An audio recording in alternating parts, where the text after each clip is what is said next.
नमस्कार, सुग्रणमध्ये तुम्हा सर्वांचं स्वागत। तर उन्हाळ्या कामाच्या वेगवेगळ्या रेसिपी मी टाकलेल्या आहेत।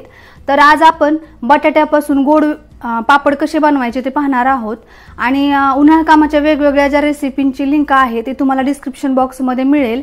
आणि तुम्ही अजूनही जर माझ्या चॅनलला सबस्क्राइब केले नसेल तर प्लीज सबस्क्राइब करा, लाईक करा, शेअर करा आणि बेल आयकॉनलाही दाबा, म्हणजे तुम्हाला माझी प्रत्येक रेसिपी पाहता येईल। चला तर मग रेसिपीला सुरुवात करूयात। त्यासाठी मी बटाटे स्वच्छ करून घेतले ते तर आता ही उकडायला टाकायचेत आपल्याला।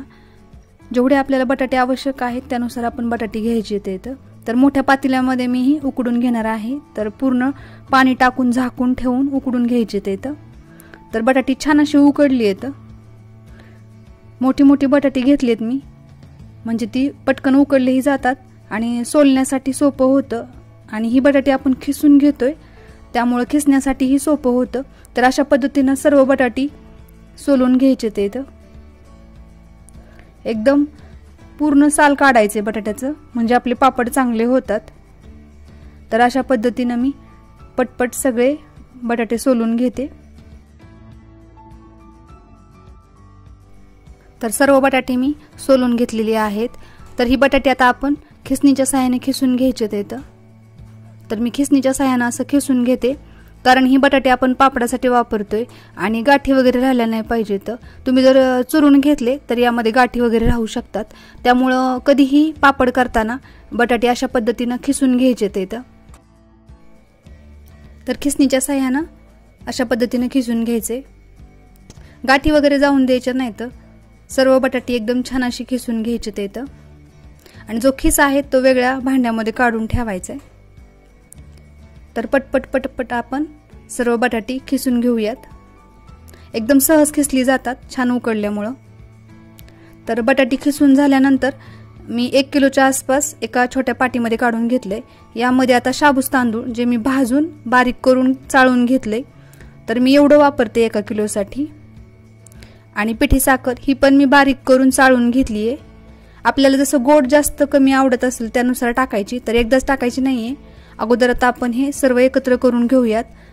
थोडंसं मीठ चवीपुरतं, हे सगळं आता छान असं एकत्र करून घ्यायचे, गोळा बनवून घ्यायचा आहे। जास्त गोड बटाटे आवडत नाहीत घरामध्ये, परंतु तिखट खूप आवडतात। तर मी काय करते, थोडेसे गोड बनवते आणि जास्त तिखट बटाट्याचे पापड बनवते। तर हे 1 किलोच्या आसपास आहे, तर एवढ्याचे आपण छान असे पापड बनवूयात।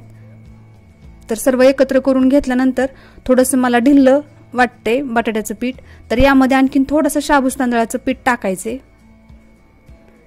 म्हणजे आपल्याला गोळे एकदम छान असे करता येतात। तर आता मी सर्व एकत्र करून घेते आणि छान असा गोळा बनवून घ्यायचा आहे। तर छान असं पीठ मळून घेतल्यानंतर आता आपण गोळे बनवून घेऊयात। त्यासाठी मी हाताला थोडंसं तेल लावते आणि थोडंसं पीठ हातावर घ्यायचं आहे। अशा पद्धतीनं गोल गोळा बनवायचा आहे। तर सर्व गोळे एकाच आकाराचे बनवायचेत आणि हाताला थोडं थोडं तेल लावायचे, म्हणजे आपले पापड एकदम छान पटकन निघतात।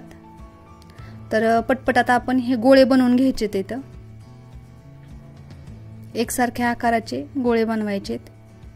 आणि तिखट पापड कसे बनवायचे त्यासाठी मी हे पीठ करून घेतले आणि ते पापड कसे बनवायचे याची लिंक तुम्हाला डिस्क्रिप्शन बॉक्समध्ये मिळेल। तर पुरी यंत्राच्या सहाय्याने मी हे पापड बनवणार आहे। आता या पुरी यंत्रामध्ये एक कागद ठेवायचा आहे। तर चौकोनी आकाराचा कागद मी कट करून घेतलाय, तो ठेवायचा आहे। यावरती गोळा आणि वरून आणखीन एक कागदला ठेवायचा आहे आणि वरून प्रेस करायचे, म्हणजे एकदम झटपट हे पापड तयार होतात। तुम्ही बघू शकता एकदम पटकन होतो। तर कागदावर आता हा पापड काढून घ्यायचा आहे।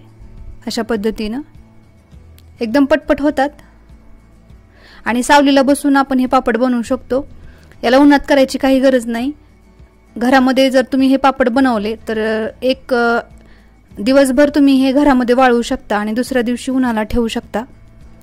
तर अशाच पद्धतीनं एकदम पटपट पटपट आपण पापड बनवून घेऊयात। गोड आणि तिखट दोन्ही प्रकारचे पापड मी बनवते अशाच पद्धतीनं, एकदम पटकन होतात।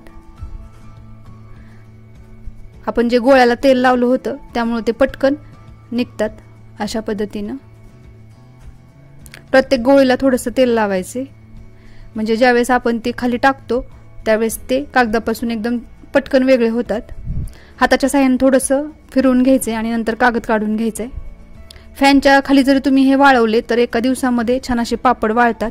तर अशा पद्धतीनं मी तिखट आणि गोड दोन्ही प्रकारचे पापड बनवून घेतलेले आहेत. तुम्ही बघू शकता, एकदम दिसायला छान आणि चवीलाही खूप छान होतात. ज्याप्रमाणे रताळ्याच्या पापड्या गोड लागतात त्याप्रमाणे हे बटाट्याचे पापड एकदम छान असे गोड लागतात, कारण आपण यामध्ये साखर टाकलेली आहे आणि तिखट पापडामध्ये मी चटणी टाकलेली आहे. तर अशा पद्धतीनं दिवसभर वाळल्यानंतर संध्याकाळी काढल्यानंतर अशा पद्धतीने झालेले आहेत पापड. तर हे मी उन्हामध्ये 2 दिवस वाळवून घेणार आहे. 2 दिवस कडक उन्हामध्ये छान असे वाळल्यानंतर आता आपण तळून पाहूया. तर तळण्यासाठी मी तेल ठेवलंय गॅसवर, त्यामध्ये पापड टाकायचं आहे. तेल जास्त गरम करायची काही गरज नाही, तेल कमी गरम असलं म्हणजे छान असे पापड तळले जातात. तेलही जास्त राहत नाही आणि एकदम खमंग असे आपले पापड तयार होतात. जर कुणाला घरात गोड आवडत असेल तर अशा पद्धतीने तुम्ही बटाट्याचे आणि शाबूस तांदळापासून खूप छान असे पापड घरी बनवू शकता. हे वर्षभर तुम्ही साठवून ठेवले तरीही खूप छान राहतात. तर बघा, आपले छान असे खमंग असे बटाट्या शाबूस तांदळाचे पापड तयार आहेत.